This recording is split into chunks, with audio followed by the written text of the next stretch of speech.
Blanza del ingeniero mecánico electricista con más de 25 años de experiencia en el sector energético. Los últimos 15 años involucrado en la actividad de transporte de hidrocarburos, productos principalmente de gas natural. Conocimiento sólido en la reforma energética. Durante estos 25 años ha colaborado con centros de investigación, dependencias gubernamentales, empresas de servicios del sector oil and gas e instituciones académicas. Le damos un fuerte aplauso al ingeniero.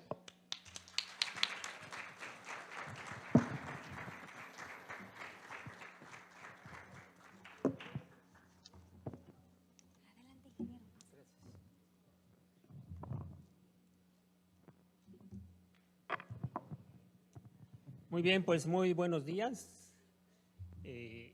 Pues un gusto nuevamente estar aquí en Puerto México. Agradezco a la organización del IMIC esta oportunidad que me dio para hacer esta presentación y dirigirme a ustedes. El tema que voy a tratar es la infraestructura y la oferta de hidrocarburos en el estado de Veracruz.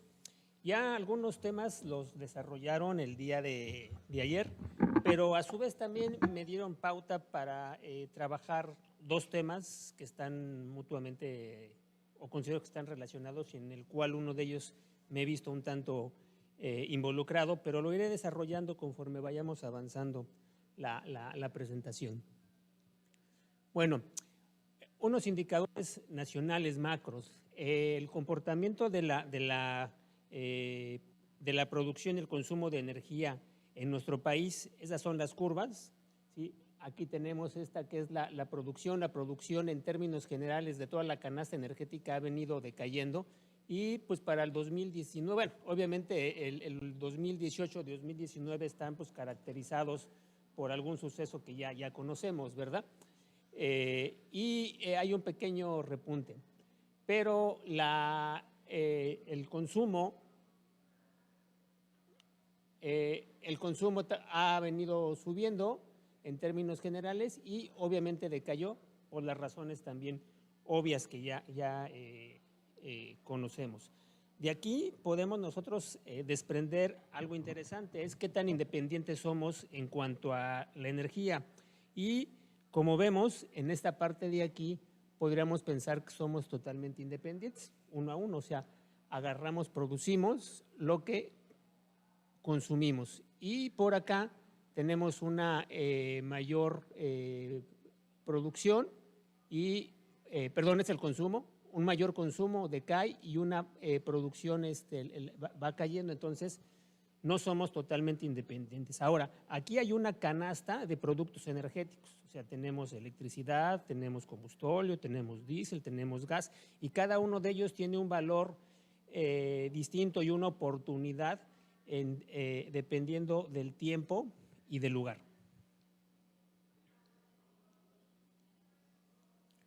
Otro de los indicadores es la intensidad energética, que también de alguna manera el ingeniero Villalobos comentó ayer. Este es un indicador que nos dice o mide la cantidad de energía que necesitamos para producir un peso de nuestro Producto Interno Bruto. Aquí lo tenemos, cómo nos hemos venido desempeñando como país. Entonces, perdón.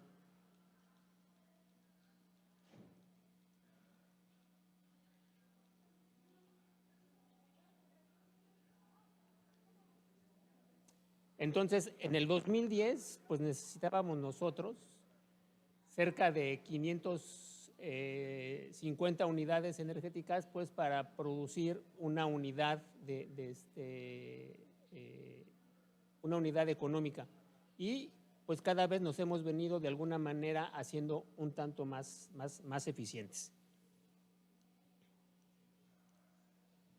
Pero, como decía yo, tenemos una canasta energética y en principio no somos tan independientes como lo marca esa primera gráfica.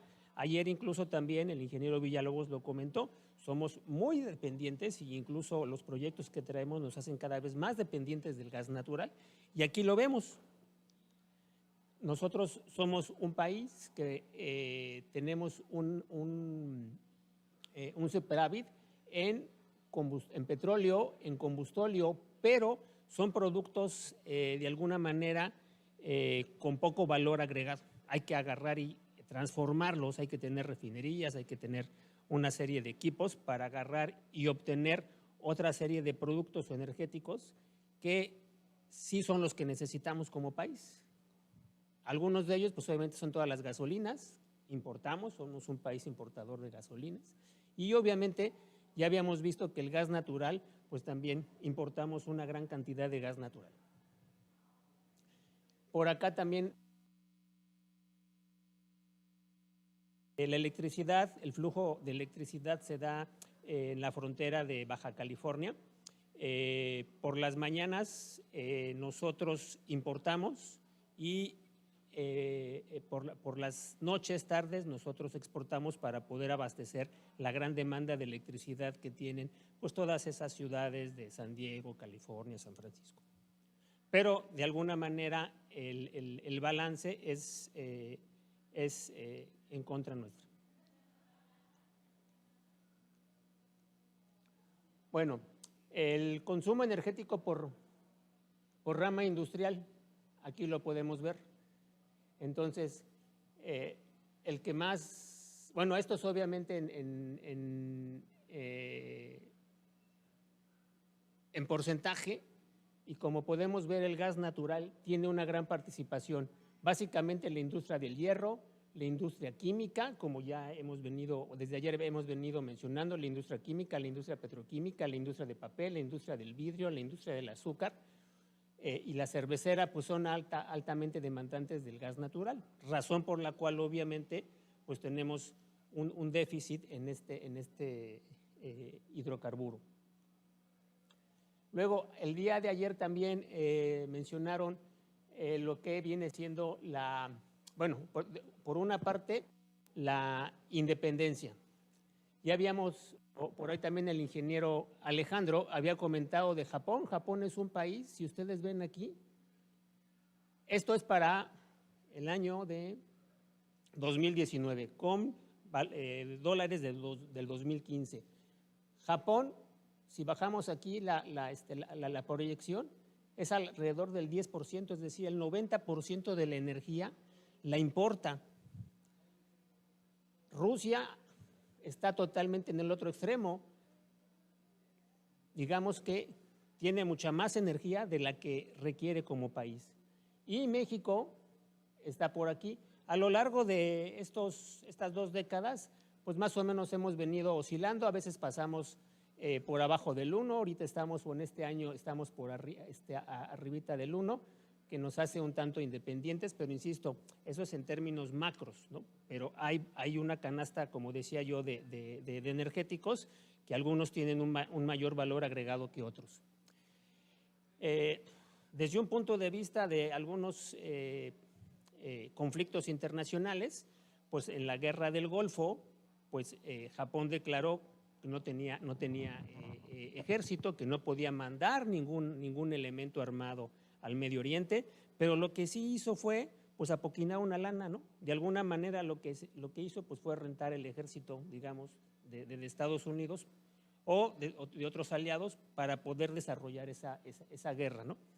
Pero bueno, obviamente pues sigue estando en una posición pues realmente muy adversa, ¿no? Cualquier situación, cualquier conflicto de esta naturaleza pues lo pone en una situación muy embarazosa. Desde un punto de vista, digo, más allá de hablar de cuestiones de estrategia militar, pero bueno, en el otro lado, en el otro extremo, curiosamente vemos a Rusia que pues, ha desencadenado una guerra, una invasión a otro país y pues algunos países de Europa, ¿dónde está por acá? Bueno, aquí está China, aquí está toda Europa, ¿sí? Son dependientes y pues de alguna manera no le han podido o no se le han podido poner al tú por tú, ¿no? Por ahí Alemania lo que está haciendo es migrar al carbón. Alemania es un país muy rico en carbón. Francia ha restablecido todo su programa de energía nuclear. España ya había comentado o había emitido una política en la cual los precios de la electricidad no los iba a subir al público, pero pasados los meses o las semanas dijo no puedo. Sí se los vamos a cobrar finalmente a partir de cierta fecha, pero los vamos a desfasar. Va a ser a pagos sin intereses y en cómodas mensualidades, pero en algún momento los vamos a ir cobrando. Pero bueno, en ese sentido, ningún país como tal ha podido, digamos, ponerse en un papel mucho más, ¿cómo podríamos decirlo? Mucho más enérgico, porque pues Rusia obviamente pues los tiene de alguna manera maniatados con todo el gas natural que les envía, entre otros energéticos.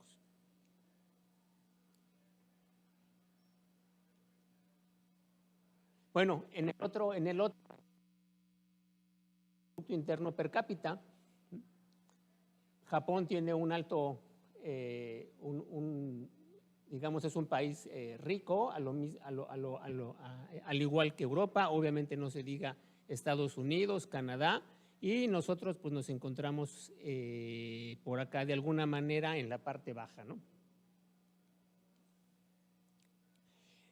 Me voy a saltar la parte de la generación eléctrica y por eso decía que era la parte de hidrocarburos. Ya de alguna manera el día de ayer el ingeniero Sánchez habló de la energía eléctrica, pero lo que aquí resalto y me voy a abocar a la parte de los hidrocarburos, porque toda la parte, aunque aquí los colores se distorsionaron un poco las tonalidades, toda esta parte de aquí del pastel, pues la generación es con combustibles fósiles. Entonces, para poder generar energía eléctrica como energía secundaria, necesitamos de esta energía primaria que es combustibles fósiles. Llámese en esta parte de acá la parte de la termoeléctrica, ¿no? Ciclo combinado con gas natural, turbogás, gas natural, combustión interna, un poco de diésel y bueno, pues la bioenergía, la cogeneración eficiente, la hidroeléctrica como primera fuente, el agua, pero realmente el gran pastel de la generación de energía eléctrica se hace a través de combustibles fósiles. La parte de las áreas bueno, como cadena de valor, todo inicia en la parte de exploración y producción. Tenemos alrededor de 463 áreas asignadas por la CNH a la fecha. 413 han sido asignadas como primeras rondas, llevaba a mano Pemex, y ha habido una serie de licitaciones que a través de sus diferentes modalidades tenemos 3 asociaciones, 4 licitaciones, 5 migraciones que nos han llevado a reconvertir estas asignaciones a 115 contratos. Es el planito o el mapa que también presentó el día de ayer el ingeniero Sánchez, y lo que, bueno,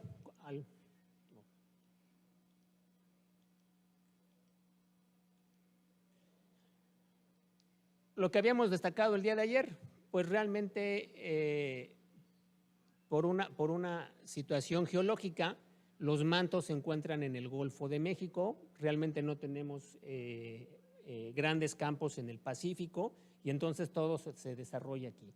Lo que es toda la costa obviamente de Veracruz, de Tampico, Tabasco, un poco de Campeche, pero bueno, toda esta parte está aquí. Poliductos. Tenemos una serie de poliductos. Entre los principales, pues tenemos los 2 ductos que salen de las monoboyas hacia Tuxpan y luego los que se van internando de Tuxpan hacia el centro del país. Aquí ya los podemos ver. El otro poliducto que viene de esta parte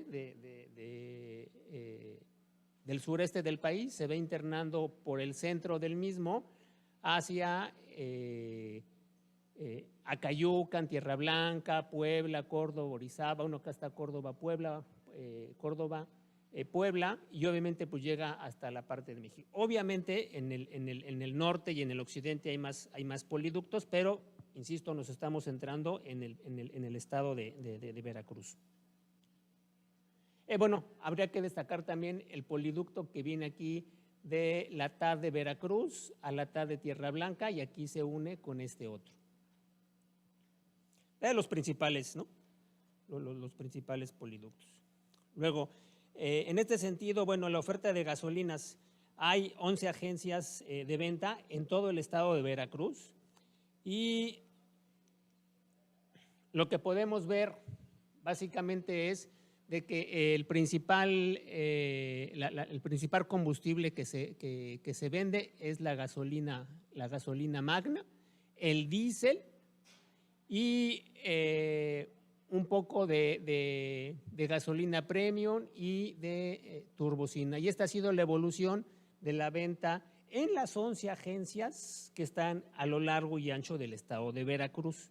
¿De acuerdo? Agencias, regiones por las que se venden. No necesariamente estos nombres están asociados o los que vamos a ver ahorita adelante están asociados a algún complejo o alguna refinería, sino son áreas administrativas que trabaja Petróleos Mexicanos. Y bueno, la otra cuestión es gasolina Pemex. Y ahorita voy a comentar por qué me estoy centrando en ella. Si lo vemos desde las regiones o de los centros de venta, cabe destacar que para la parte de Pajaritos, esta región se centra más en la gasolina magna. Prácticamente es donde se vende toda la turbocina y también el diésel, ¿no? Tiene esa gran participación. Poza Rica destaca en vender diésel y magna, un poquito de premium, y esta otra de acá que viene siendo el área de Veracruz, se destaca por vender gasolina magna, gasolina premium y diésel. Y decía yo que es en cuanto a gasolina premium, gasolina Pemex. A la fecha tenemos un poquito más de 13,000 permisos vigentes para operar estaciones de servicio, gasolineras en el término común, y de las cuales el estado de Veracruz tiene 986 estaciones. Y antes de este estado está el Estado de México con 1,167 estaciones de servicio, Guanajuato con 703, Jalisco 851. Después de Veracruz ya tenemos al Estado de Nuevo León con 703 y bueno, por ahí se van repartiendo los demás. Y comentaba yo que me estoy centrando con las gasolinas de Pemex porque en el estado realmente la penetración de otros combustibles o de otras marcas es de los estados en los cuales por alguna razón no tiene tanta aceptación. El 22% del mercado pertenece a otras marcas, Exxon, Mobil, Chevron, etcétera. Y en cuanto a imagen, que son todos estos tótems, todos estos letreros que ven, que no necesariamente también hay una correspondencia entre el tipo de… Aquí también es de los pocos estados en los cuales la penetración también ha sido escasa. Tenemos un 37% de penetración de imágenes distintas o de comercialización distinta a Pemex. Entonces, de alguna manera, la gráfica que representa, o que los valores que indicaba yo en las filminas anteriores, pues prácticamente nos están hablando del 100% o del 80%, ¿no?, del consumo de combustibles líquidos en el estado. Veracruz tiene cerca del 5% del parque vehicular respecto de todo el país. Esto es más o menos en el 2010, ya para el 2020 baja un poquito.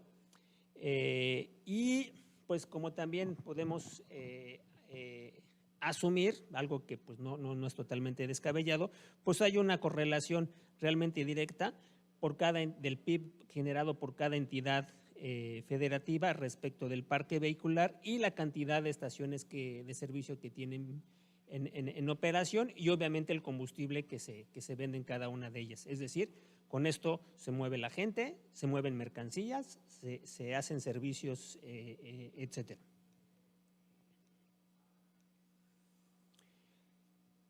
Aquí tenemos el parque vehicular en el estado de Veracruz, cómo está compuesto, ¿no?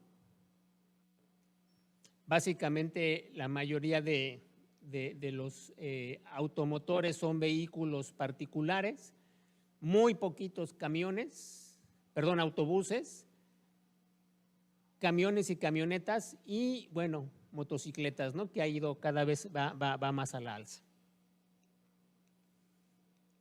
LPG-ductos.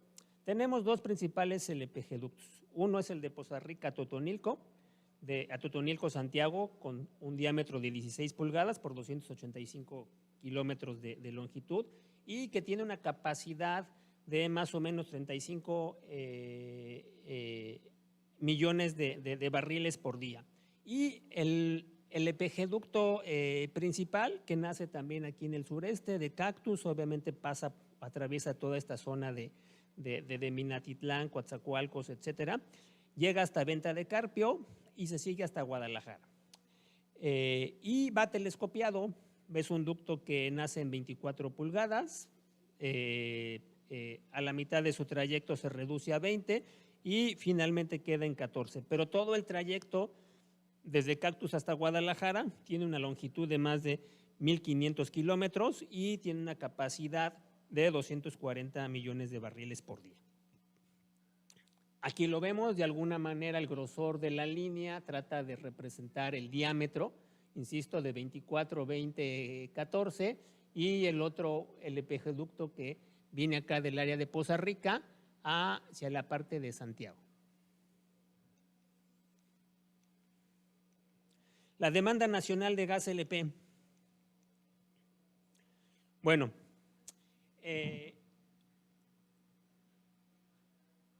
la barra completa es lo que demandamos como país y lo que demanda el estado de Veracruz es la parte superior, la parte que está aquí en este color amarillito.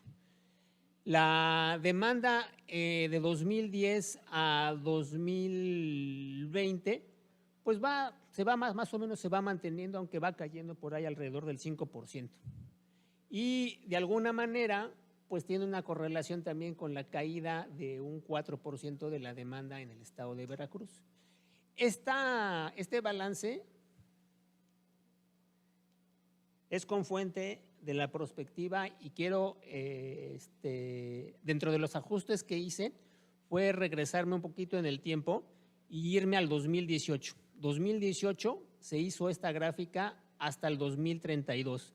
Entiéndase que aquí en la línea del tiempo, a partir de este punto para acá, eran estimaciones, proyecciones. Y si ustedes se fijan, en el 2020 hay un incremento en la demanda del gas LP.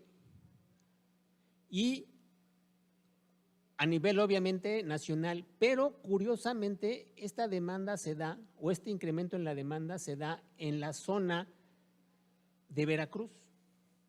¿A qué creen que se deba?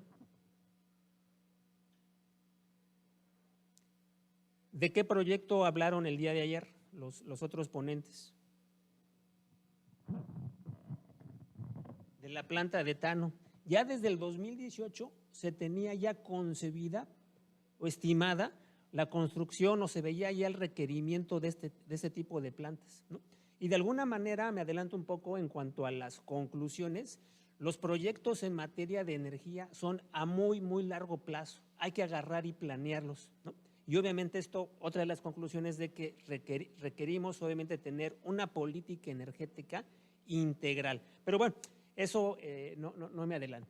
Pero bueno, ya desde aquí, entonces, en el 2018, estábamos ya identificando o proyectando el agarrar y tener una planta de etano. Antes de esta planta, la participación por sectores.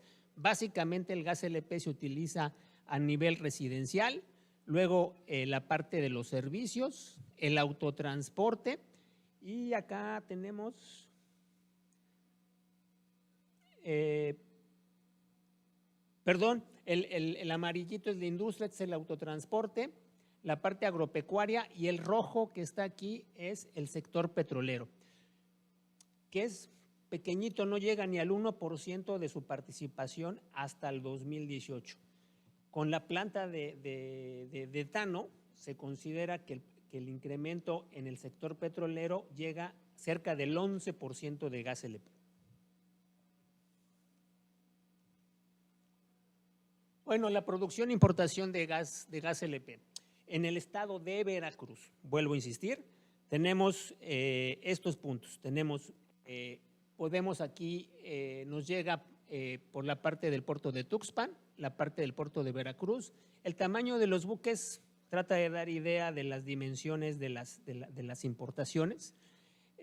Coatzacoalcos, Pajaritos, y este buquecito que en principio está saliendo, va en el otro sentido, son las exportaciones, 5.7 millones de barriles diarios para el 2017.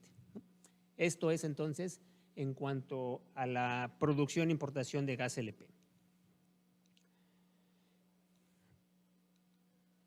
Aquí podemos ver entonces las barras negras es la producción, las barras en verde son la parte de la importación, la barra verde más oscura es toda la importación que se da en el resto del país, y la barra verde claro es la importación únicamente en el estado que se da a través de estos puertos que acabo de mencionar. Como podemos ver, también somos entonces muy dependientes, o no somos totalmente independientes en cuanto al consumo de gas LP. En este histórico, del 2010 al 2014,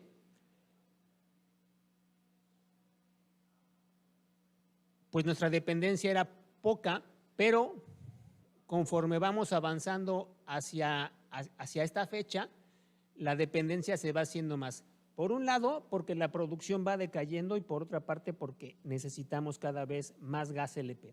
Y obviamente, a partir del 2022 se incrementa la producción, pero también la importación, obviamente pues para hacer frente de alguna manera a ese incremento del 11% en la planta de etano que estaba concebida también desde el 2018.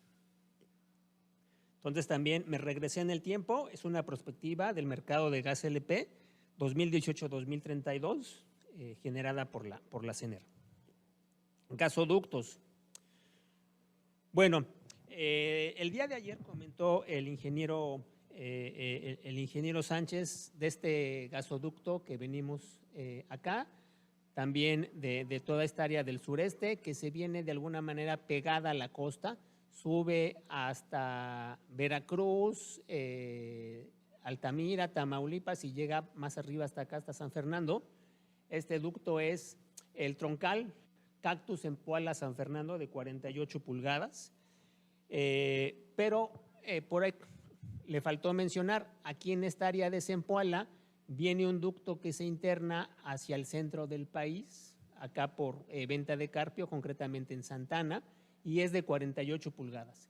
Y luego tenemos otro troncal importante, porque, insisto, hay otra serie de pequeños gasoductos o no tan relevantes que van interconectando los CPGs, que nace en la parte de Ciudad Pemex y se va hasta Venta de Carpio, pero se va internando en el país hacia Orizaba, Córdoba, Mendoza, Omealca, etcétera. Llega a Puebla, llega a Venta de Carpio. Obviamente los gasoductos continúan, pero eso ya es en el resto del país. Concretamente, en cuanto al estado de Veracruz, estos son los gasoductos que tenemos. Todos ellos forman parte del Sistema Nacional de Gasoductos, ahora conocido como el Sistrangas, que es operado, administrado por el Senagas. Básicamente en el norte, obviamente tenemos gasoductos ya por privado, ya la legislación desde el 2000 desde el año 2000 lo permite. Y en el sureste, pues tenemos el de acá, el de Mayacán, ¿no? También seguramente conocido por ustedes. La capacidad de todo el sistema, y voy a comentar este aspecto que me pareció importante, y fueron de los ajustes que hice en la presentación. No podemos hablar, como están todos los ductos interconectados, de que alguno de ellos tenga una capacidad en específico. En total, todo el Sistema Nacional de Gasoductos maneja alrededor de 5,000 millones de pies cúbicos al día. Esa es la capacidad que mueve, ¿no?, el Sistema Nacional de Gasoductos. Tenemos otro ducto, que es el del sur de Texas, que es este que viene aquí, privado por la compañía TC Energy, Texas Tuxpan, de 42 pulgadas por 770 kilómetros de longitud, y que maneja prácticamente la mitad de la capacidad de todo el Sistema Nacional de Gasoductos, 260 millones de pies cúbicos al día. Y algo que mencionó el día de ayer el ingeniero Alejandro Villalobos en cuanto a el nitrógeno que viene asociado al nitrógeno, perdón, el nitrógeno que viene asociado al gas natural, derivado de que hemos venido inyectando nitrógeno para poder forzar los campos, para poder producir obviamente petróleo crudo. Y pues vaya, nadie esperaba que al corto plazo en las entrañas de la Tierra este nitrógeno fuera a empezarse a regresar, pero bueno, así ha sucedido. Y estos son los puntos que oficialmente se tiene que determinar, que Pemex tiene que determinar la calidad del gas. Y digo Pemex porque, como decía yo, realmente no hay una infraestructura en sistemas de transporte abierto de privados en el sureste del país, o al menos en Veracruz. Mayacán sí lo tiene, pero ya queda fuera del estado de Veracruz. Y estos son los puntos en los cuales se tiene que determinar la calidad del gas. La calidad del gas se ponen cromatógrafos en línea, son equipos que prácticamente, si me permiten la expresión, van escupiendo datos, hacen toda la corrida de análisis de la composición de los 13 parámetros, entre 4 y 6 minutos se tardan. Entonces, al día, a la semana, al mes, al año, que los tienen que reportar todos a la Comisión Reguladora de Energía, pues es una cantidad increíble de información. Reitero, entonces, estos son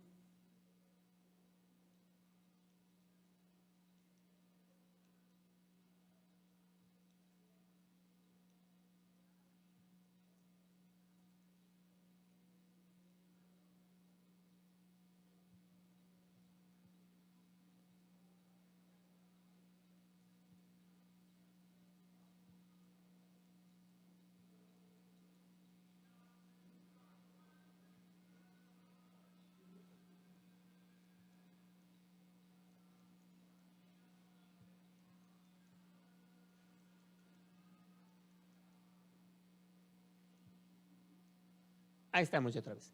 Entonces, estos son los puntos que al menos quedan dentro del estado de Veracruz, en los cuales oficialmente se tienen que determinar la calidad del gas natural.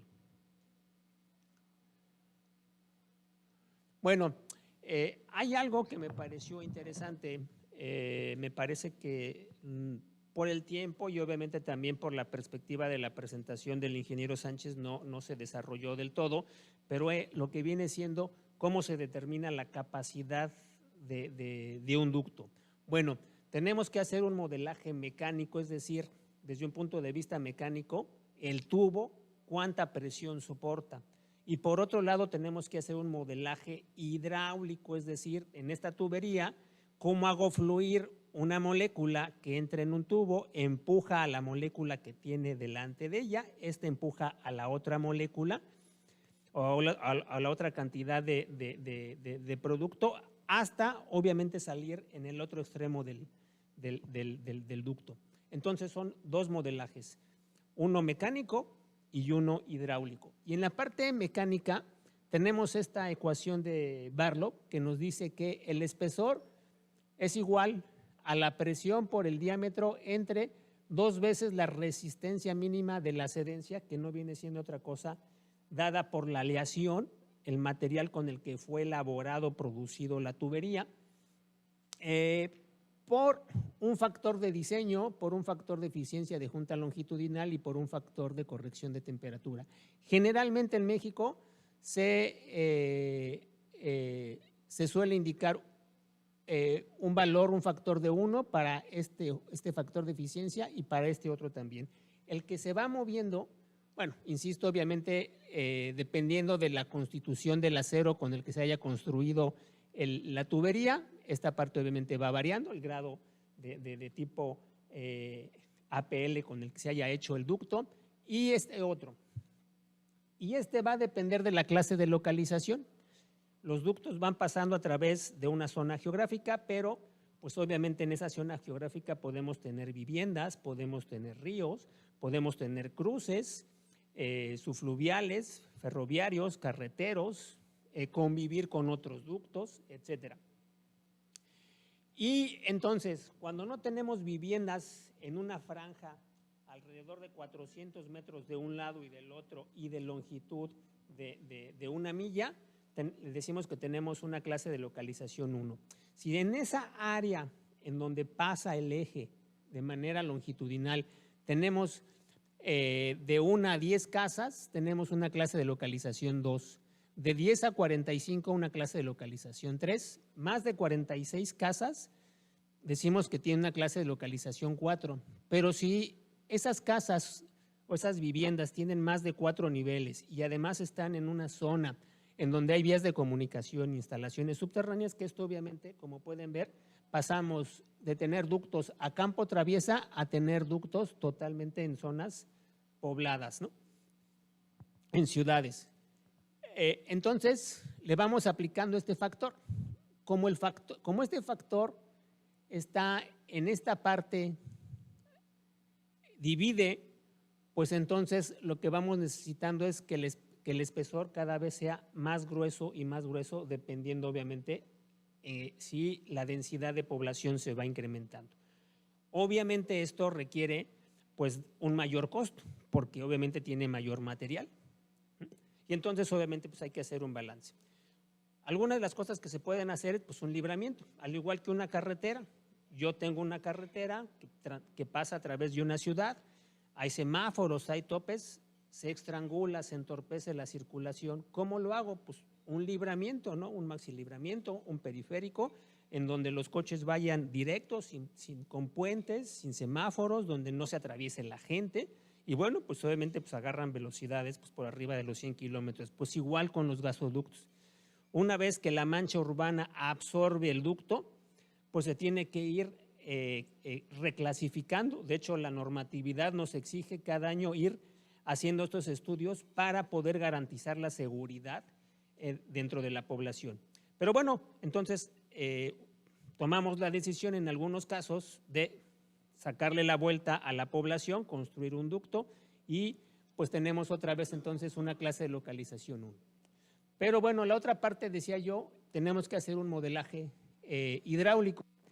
En los ductos, y lo vamos a ver un poquito más adelante, pues es mucho más complejo porque no es una tubería, no son nada más 1, 2 o 5 nodos.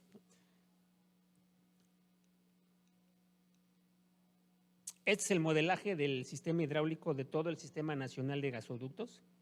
Y entonces lo que se usa, pues obviamente ya son ciertos softwares especializados y pues todos estos puntitos que ven aquí en blanco son los nodos. Si se le prenden obviamente la información, bueno, pues no se comprendería, se vería todo abrumado ahí, pero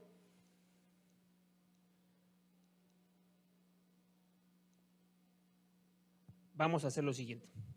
Por ejemplo, lo que hicimos en alguna ocasión fue modelar el gasoducto de Lázaro Cárdenas, modelarlo hacia su interconexión en Valtierrilla y tomamos estas consideraciones: un diámetro de 24, una longitud de 441 kilómetros, tenemos que subir y bajar y eso entonces Tenemos que ponerle equipo de compresión, si estamos hablando de gas natural, equipo de bombeo, si estamos hablando de gasolinas o de gas LP. El gas LP en los ductos va en forma líquida y entonces tenemos que considerar las diferentes altitudes y cada uno de esos puntitos blancos o cada uno de esos nodos que vieron en la filmina anterior, pues hay que asociarle una altitud y obviamente de nodo a nodo una longitud y en cada uno de ellos una caída de presión por la fricción o en su defecto, si no puede continuar viajando o transportándose el fluido, pues hay que agregarle entonces una estación de compresión o una estación de bombeo según el tipo de producto que se esté manejando.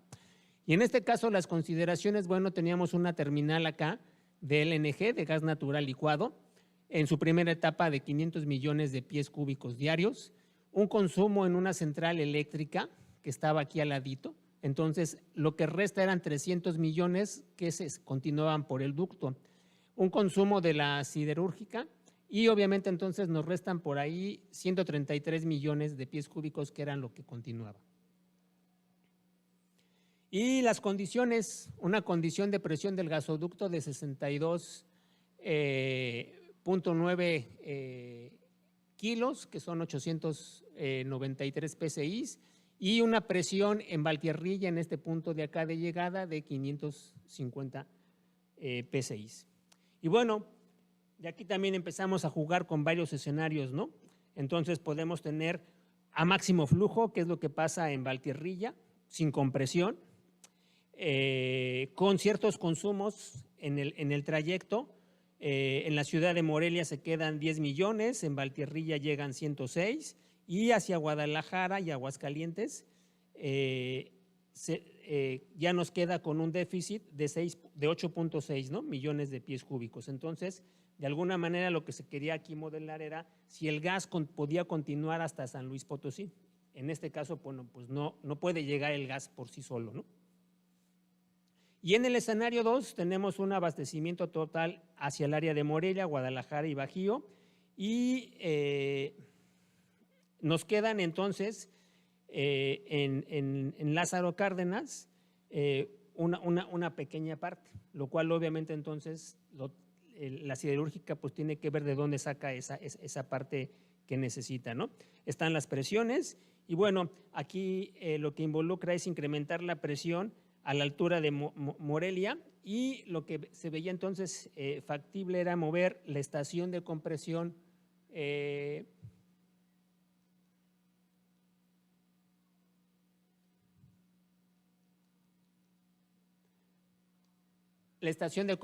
de Valtierrilla que está aquí, que empujaba en su momento el flujo hacia Guadalajara, moverla hacia Morelia para poder subir el flujo por esta parte.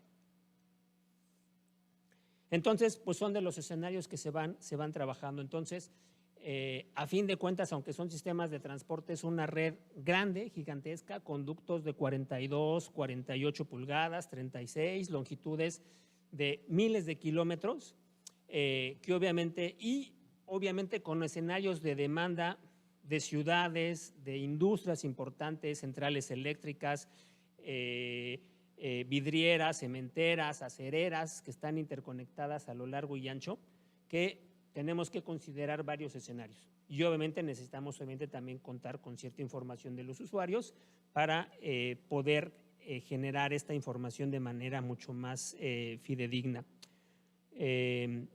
Bueno, ¿qué proyectos tenemos en desarrollo ya para ir cerrando esta parte? Traemos una central de ciclo combinado en Tuxpan en su primera etapa, que va en su primera etapa trae 600, bueno, más bien hay una inversión de 600 millones de pesos. Tenemos varias terminales de almacenamiento de petroquímicos en Tuxpan.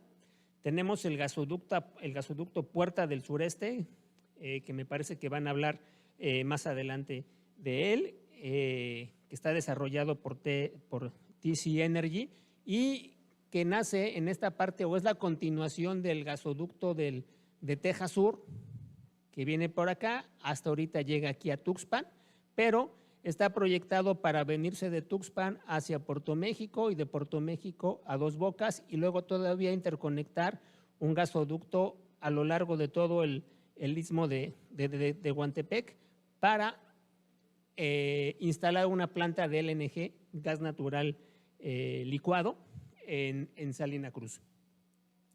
Este gasoducto, que viene de Tuxpan, Puerto México, a Dos Bocas, el inicio lo traemos en 42, aquí ya se reduce, está proyectado a 36 pulgadas y tendría una longitud de 715 kilómetros. Va a manejar aproximadamente, se tiene considerado, unos 130 millones de pies cúbicos, es decir, la mitad de la capacidad que trae el ducto en su inicio. Y es una inversión de aproximadamente 4.5 mil millones de dólares. Tenemos también la terminal de Química Puerto México, que está desarrollada por Braskem, Idesa y Advario, una inversión de 400 millones de dólares, 2 tanques de 50,000 metros cúbicos, tampoco voy a hablar más allá, tenemos una presentación al respecto. Y en el corredor interoceánico, también lo que comentaba el ingeniero Sánchez, bueno, pues va a detonar, todos estos proyectos detonan otra serie de inversiones y de desarrollos. Se tienen considerados alrededor, según yo, 4 parques del lado de Veracruz, 6 del lado de Oaxaca. Y perdón, algo que omití en cuanto a la capacidad, por eso estaba yo trabajando la parte de la capacidad de los ductos. El ingeniero Alejandro Villalobos comentaba del exceso que ya trae el gas natural de nitrógeno. Nosotros lo que estamos gastando entonces es energía con presión, en lugar de traer gas natural, si consideramos que el flujo pudiera venir a un 90-10%, estamos haciendo conducir 10% de un producto que no le da ningún valor energético, pero lo tenemos que pagar. La empresa, para agarrar y transportar su molécula de gas, viene asociada con un 10% de gas natural, pero el transportista le tiene que cobrar el transporte. Ese transporte, obviamente, pues lo tiene que transferir el transportista al distribuidor y el distribuidor obviamente al usuario, y de alguna manera pues todos terminamos pagando ese exceso de nitrógeno que se está saltando hasta ahorita en algunos puntos, en algunos momentos, la regulación que tenemos. Bueno, conclusiones.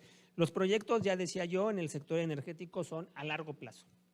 Tienen que estar, detonan otros proyectos, carreteras, aeropuertos, puertos, son el incentivo para poder crecer también de alguna manera industrias locales, acero, cemento, generación eléctrica, productos petroquímicos, ¿no? Detonan todo este tipo de cosas. Las inversiones pues son importantes, ya vimos del orden, ¿no?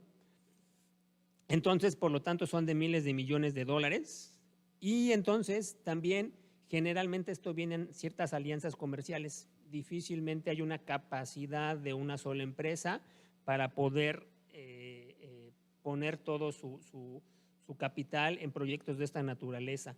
Se hacen alianzas, de alguna manera se comparten riesgos medidos.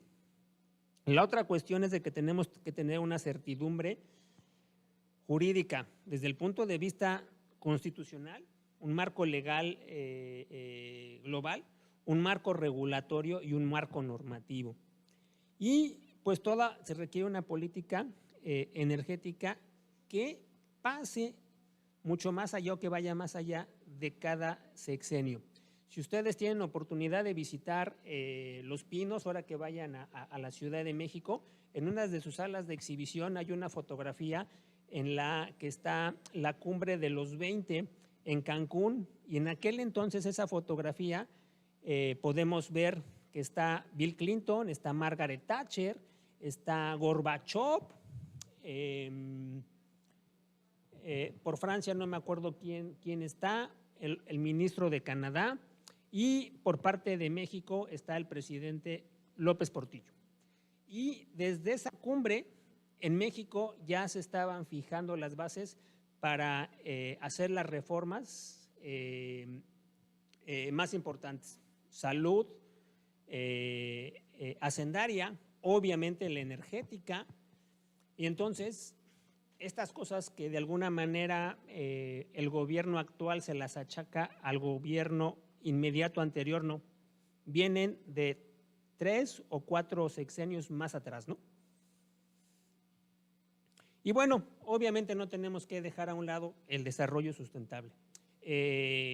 Más allá de que como especie humana o especie viviente tenemos unos poquitos segundos en toda la vida del planeta y no sabemos muy bien si estos cambios climáticos son o no son asociados a las cosas que hacemos los humanos. Lo que sí es de que no tenemos ahorita a dónde irnos, no nos podemos ir a la Luna, no nos podemos ir a Marte, tenemos que seguir viviendo aquí y en lo que son peras o son manzanas, pues tenemos que cuidar el ambiente. Yo creo que las siguientes disputas que vamos a tener, más allá de que posiblemente sean por la energía, definitivamente van a ser por el aire, por el agua, y lo que tú generes de desperdicio, no me lo eches, hermano, quédatelo y tú recíclalo, pero no vengas y me lo avientes. Entonces, no podemos dejar a un lado la parte de desarrollo sostenible. Bueno, con eso concluyo mi presentación, yo quedo a sus órdenes y muchas gracias.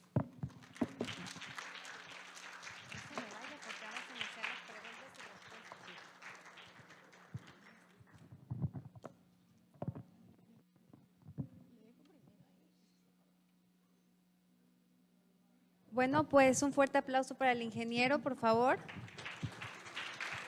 Y es tiempo de iniciar con la sesión de preguntas y respuestas. ¿Quién quiere iniciar, chicos? Recuerden que su participación es importante, ¿eh? Hay maestros aquí observándolos. Ok, allá.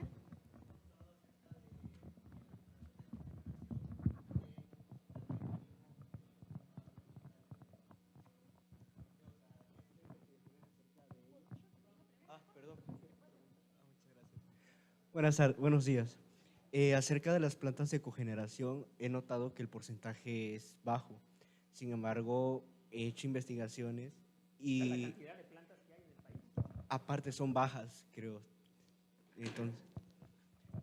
Entonces, bajo su punto de vista, ¿qué impacto tiene más o qué puede mejorar más, las termoeléctricas o las plantas de cogeneración? Bueno, definitivamente el proceso de cogeneración pues va a ser mucho más, es un proceso mucho más eficiente porque con una sola unidad de energía generamos electricidad y los flujos de gases de escape, es decir, a alta temperatura o de agua de enfriamiento, que por no ser de enfriamiento, es decir, no está helada, sino que está caliente, y si lo utilizamos en algunos procesos que requieran o podamos utilizar la energía que traen tanto los gases de escape como un vapor ya, digamos, pobre que para la parte de generación eléctrica no se puede utilizar, pues vamos a hacer mucho más eficiente todo el proceso, ¿no? ¿Considera que es una buena desarrollo para futuros? Sí, definitivamente. Si la pregunta va en el sentido de rendimiento, ¿no? De que si yo me interconecto o hago una serie de parques industriales en los cuales yo ya no le compro electricidad a la CFE y yo únicamente genero mi electricidad para mí,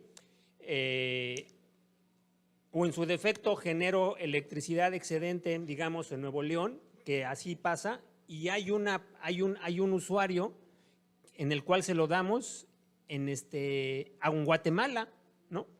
Pero no paga todo este proceso de conducir la electricidad de alguna manera virtual desde Monterrey hasta la frontera con Guatemala, ¿no?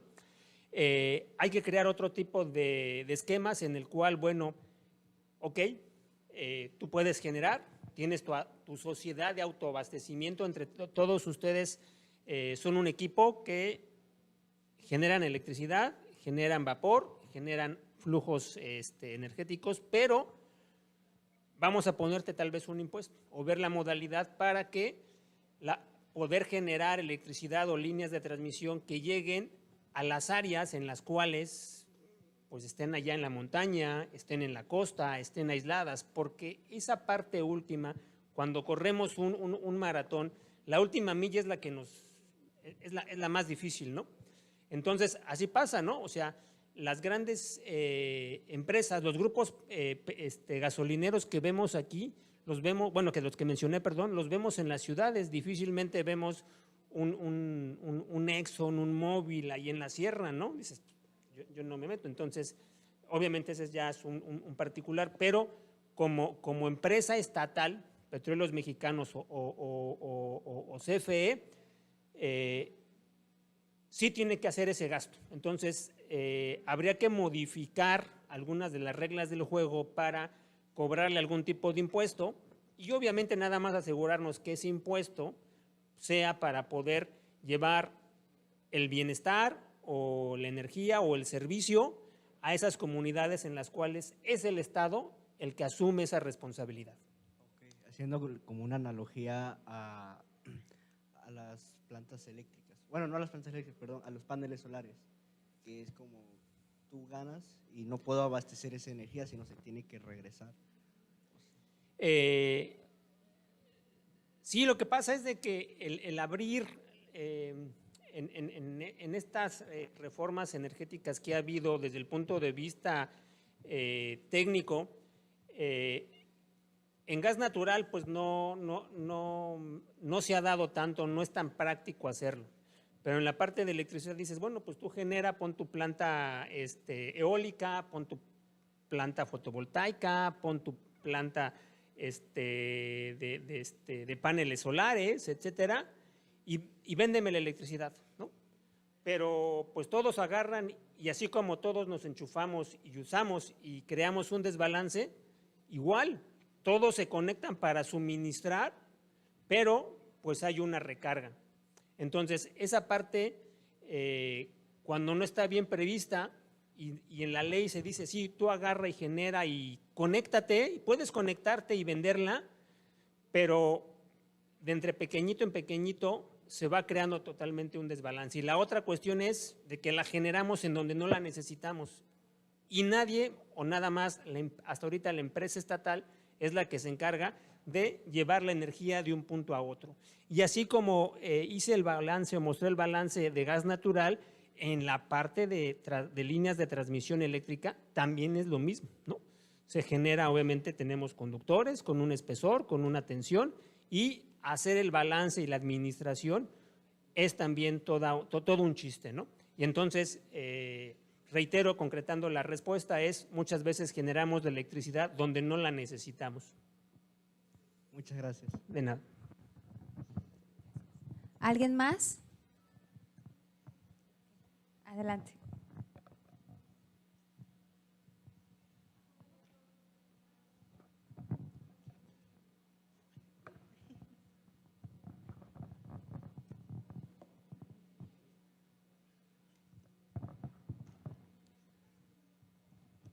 Buenos días.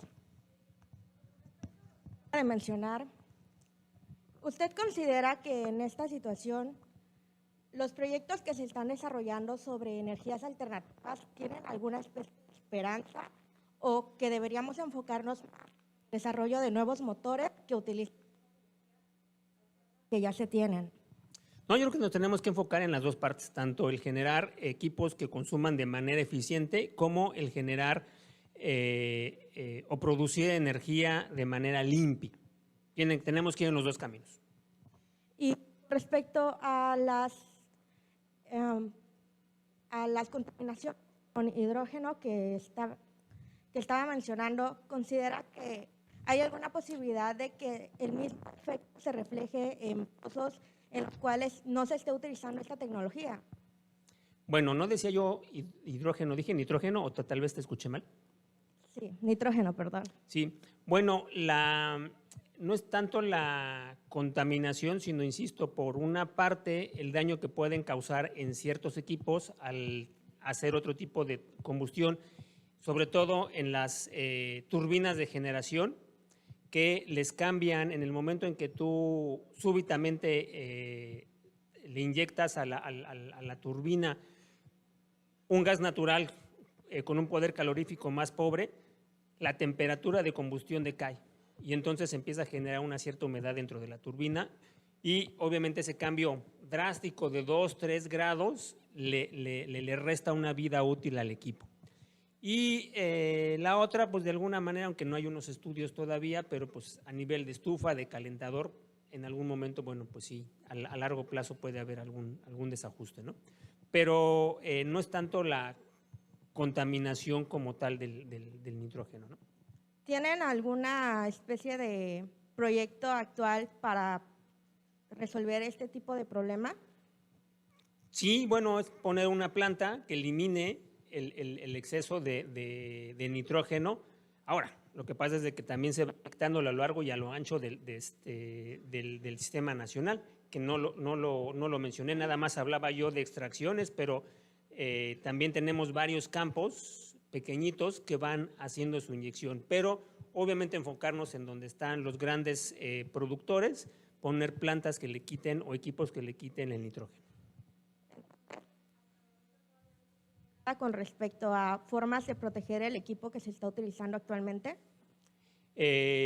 Bueno, monitorear es una manera de protegerlo. La otra es ir dando el aviso y estarlo monitoreando.